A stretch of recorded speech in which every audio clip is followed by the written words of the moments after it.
আমার আরও একটি পর্বে সকলকে স্বাগত জানাই। আজ তৈরি করব সাবুর খিচুড়ি। প্রথমেই রেসিপির নামটি বলে দিলাম, কারণ দেখলেই আপনারা সবাই বুঝতে পারবেন আমি যতটা নিয়েছি সাবু ঠিক ততটা পরিমাণ ডাল। আমার একটা ছোটো বাটির 1 বাটি ডাল নিয়েছি আর 1 বাটি সাবু নিয়েছি। আপনারা ডালটা একটু কম বেশি করে নিতেই পারেন। তো এবার যেটা করব, ডালটা তো আমার ভাজাই আছে শুকনো খোলায়, দেখতেই পাচ্ছেন একটু লাল লাল। আর সাবুটা ভালো করে ধুয়ে নেব আর ডালটাও ধুয়ে নেব। সাবু আমি ভাজবো না, আমি ধুয়ে রাখবো আর ডালটাকেও ধুয়ে রাখবো। তারপর ঘরে যা সবজি আছে সেটা দিয়েই বানাবো। সাবু আর ডাল পরিষ্কার করে ধুয়ে নিয়েছি। সাবুতে সামান্য একটু জল সমান সমান দিয়ে রেখেছি, যাতে সাবুটা ভিজে যায় এবং জলটাকে সোপ করে নেয়। সেই পরিমাণে একদম সামান্য, বুঝতেই পারছেন না যে জল দিয়েছি বলে, একদম সমান সমান দিয়েছি জল, সামান্য একটু দিয়েছি। আর ডালটাও ধুয়ে রেখেছি, ভাজা ডাল ধুয়ে পরিষ্কার করে রেখেছি। এরপর মূল রেসিপিতে চলে যাব। আমি এখানে সাদা তেল দিয়েছি, বেশি তেল ইউজ করব না। 3 টেবিল চামচ, বড় চামচে 3 টেবিল চামচ তেল নিয়েছি এবং একেবারে কষিয়েই আমি বসিয়ে দেবো। সেই জন্য এখানে জিরে, একটা শুকনো লঙ্কা ফাটিয়ে নিয়েছি, মানে ছিঁড়ে নিয়েছি, আর তেজপাতা। এবার যেহেতু আমার তেল গরম হয়ে গেছে, জিরে ফাটতে শুরু করে দিয়েছে, আমি আলুগুলো দিয়ে দেবো। আমার আজকে বিশেষ কোনো সবজি নেই ঘরে আর উপস্থিত নেই, সেই জন্য আমি আলুগুলো একটু বড় করে নিয়েছি।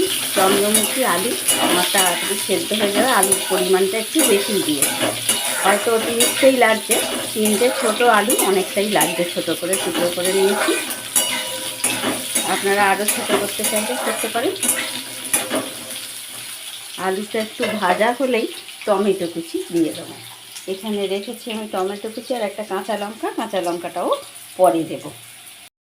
আলু আমার ভাজা হয়ে গেছে, খুব লাল করিনি, কিন্তু মোটামুটি ভাজা হয়ে গেছে। এবার আমি একটা টমেটো কুচিয়ে রেখেছিলাম সেটা দিলাম এবং তার সাথে সাথে পরিমাণ মতো লবণও দিয়ে দিলাম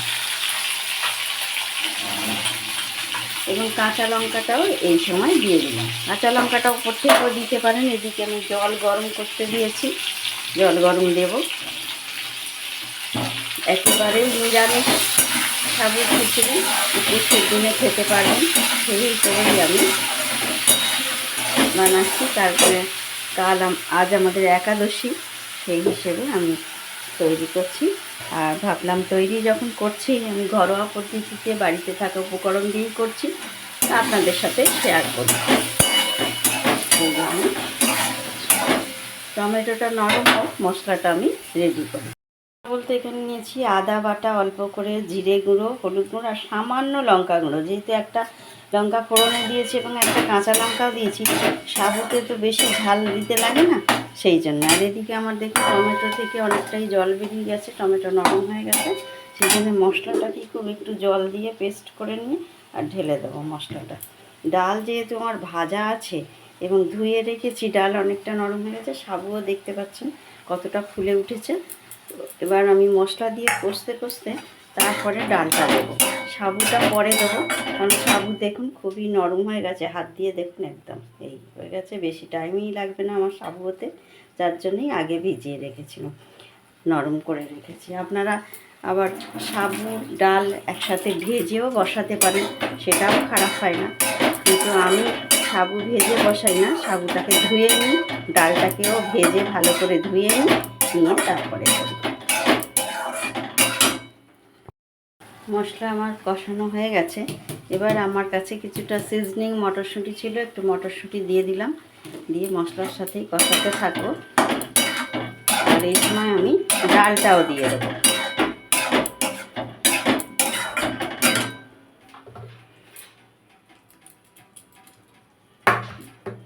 ডালটা ভিজে হয়ে গেছে, বাটির সাথে আটকে গেছে, যদিও আমি জল দিয়ে রাখিনি, শুধুমাত্র ধুয়ে রেখেছিলাম, তাতে ভেঙে গেছে। ওদিকে আমার জলও গরম হয়ে গেছে, এদিকের গ্যাসটা অফ করে দিই, এই ডালটা দিয়ে ভালো করে আর একটু কষিয়ে নেব।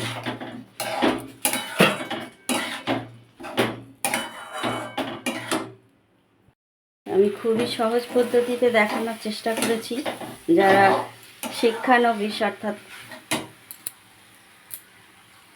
নতুন রান্না শিখছেন তাহলে তাদের পক্ষেও সহজ হবে, জটিল করে দেখালে তাদেরও শেখার পক্ষে অসুবিধা হয়। আর বারবার বলেছি খাবার দাবার টেস্ট করে দেখবেন, তাহলে কী হবে নুনের পরিমাণটা ঝালের পরিমাণটা ভালোভাবে বোঝা যাবে। ব্যাস আমার কষানো হয়ে গেছে সুন্দর করে। এবার আমি জল দিয়ে দেবো। আলুও প্রায় সেদ্ধর দিকে, ডালও খুবই তাড়াতাড়ি সেদ্ধ হয়ে যাবে। ডাল সেদ্ধ হয়ে এলে তখন আমি সাবুটা দেবো, আর একটু বেশি করেই জল দেবো।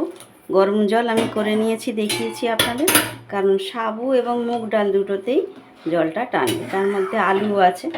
তাই একটু সেদ্ধ হয়ে যাক ডালটা, তারপর আমি ফিরে আসছি, এসে সাবুটা দেবো। আর মাঝে মাঝে একটু নেড়ে দেবো, নাহলে মুগ ডাল তলায় ধরে যেতে পারে। যে কোনো পায়েস খিচুড়ি করলে কড়াতে লেগে যাওয়ার সম্ভাবনা থাকে, সেক্ষেত্রে একটু নাড়াচাড়া করে দিতে হয়। আর আবারও বলি, আমার সাথে থাকুন, পাশে থাকুন। ভালো লাগলে লাইক কমেন্ট শেয়ার করুন, সাবস্ক্রাইব করে পাশে থাকা বেল আইকনটাকে প্রেস করতে একেবারেই ভুলবেন না। তাহলে আমি যা যা ভিডিও আপলোড করব তার নোটিফিকেশান আপনাদের কাছে চলে যাবে এবং আপনারা তা দেখতে পাবেন। সবাই ভালো থাকুন, সুস্থ থাকুন, সাবধানে থাকুন। আমাদের ওয়েদার এখন নিত্য পরিবর্তনশীল, কোনো সময় গরম, কোনো সময় বৃষ্টি, আবার কোনো সময় ঠান্ডা। তার মাঝে সকলেরই শরীর খারাপ করছে, আমাদের বড়দেরই শরীর খারাপ করছে, বাচ্চাদের তো আরোই। তাই একটু নজর রাখুন সকলের প্রতি। তাহলে ডালটা সেদ্ধ হয়ে যাক, আমি ফিরে আসছি।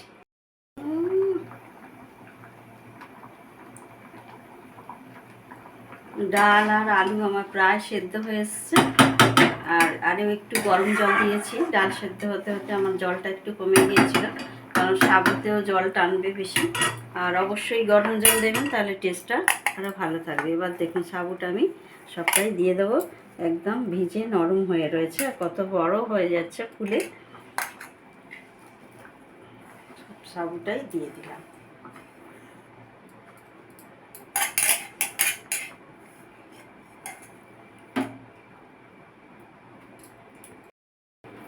এবার সাবুটাকে আমি ভালো করে এর সাথে মিশিয়ে দেবো, এবং সাবু দেওয়ার পর কিন্তু মাঝে মাঝেই নেড়ে দিতে হবে, না হলে তলায় ডাল আর সাবু বসে যাবে। আর খুবই তাড়াতাড়ি হয়ে যাবে, যেহেতু আমি সাবুটা ভিজিয়ে রেখেছিলাম। ভিজিয়ে মানে ধুয়ে নরম করে সামান্য একটু জল, যেটা একদম সাবুটা সোক করে নেবে সেই রকম জল, বেশি জল না। কারণ এই রান্নাটা আমি পুরোটাই গরম জলে করছি। গরম জলে করলে যেটা হয় তাড়াতাড়ি রান্নাও হয়ে যায়, আর রান্নার স্বাদটাও বেড়ে যায়। সেই জন্য আমি গরম জলেই রান্নার চেষ্টা। দেখছেন এর মধ্যেই দেখতে পাচ্ছেন সাবু কতটা জল টেনে নিয়েছে, আরও একটু মনে হয় দিতে হবে জল। সেক্ষেত্রে আমার গরম জল কড়াই আছে, আমি গরম জলই দেব। এক বাটিও সাবু একটু কম ছিল, আর একটু ডালও নিয়েছি সম পরিমাণ। আপনারা ডাল একটু কম দিলেও অসুবিধা নেই, তাতেই আমার কত খিচুড়ি হয়ে গেছে। আর অবশ্য সাবুর খিচুড়ি হালকা, আমি ছোটো হাতার 1 হাতা চিনি দিলাম, ওই 4-5 চামচ মতো চিনি দিলাম, কারণ এতটা খিচুড়ি। আর সাবুর খিচুড়ি একটু মিষ্টি মিষ্টি ভালো লাগে। আবার সেটা হচ্ছে যদি হয় মুগ ডাল। সাবু আমার সেদ্ধ হয়ে গেছে এবং ভালোভাবে মিশে গেছে, আর সেদ্ধ করার প্রয়োজন নেই। আর একটু ধনেপাতা কুচি আমার ছিল, সেটাই ঢেলে দিয়ে দিলাম। এটা শুকনো ধনেপাতা কুচি আমার, কারণ আজকে টাটকা ধনেপাতা কুচি পাওয়া যায়নি বাজারে, সেইভাবে তো বাজার আজকে বসেনি, সেই জন্য দিয়ে দিলাম। আপনাদের টাটকা থাকলে টাটকা দেবেন। আর যেটা দেব, চিনি তো দিলাম, দেখতেই পেলেন। এই সময় স্বাদটা চেক করে দেখে নেবেন যে ঝাল নুন মিষ্টি ঠিক আছে কিনা। এটা আরও বসে যাবে আমার, এমনিই দেখতে পাচ্ছেন কতটা ঘন হয়ে গেছে, আর সাবুতে আর মুগ ডালেতে আরও বসে যাবে এটা। তাই এই সময় আমি নামিয়ে নেব, আর একটু ঘি দিয়ে দেব।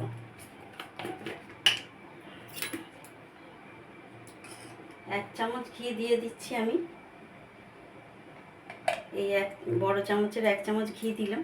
যদি লাগে খাবার সময় আবার একটু নিয়ে নিতে পারেন, তবে ওই বলি তেল ঝাল মশলা খুব বেশি খাওয়াটাও ঠিক না, সেই জন্যে এটাই দিয়েছি। কত সহজে ঘরোয়া উপকরণ দিয়ে এবং কম সময়ে যদি চাল ডালটা সাবু আর ডাল যদি ভালোভাবে ভিজিয়ে ধুয়ে পরিষ্কার করে রাখেন তাহলে হতে বেশি সময় লাগে না। খুব সুন্দর একটা গন্ধ বেরোচ্ছে। বেশ, এবার খিচুড়ি রাখো। এবার ফোনটা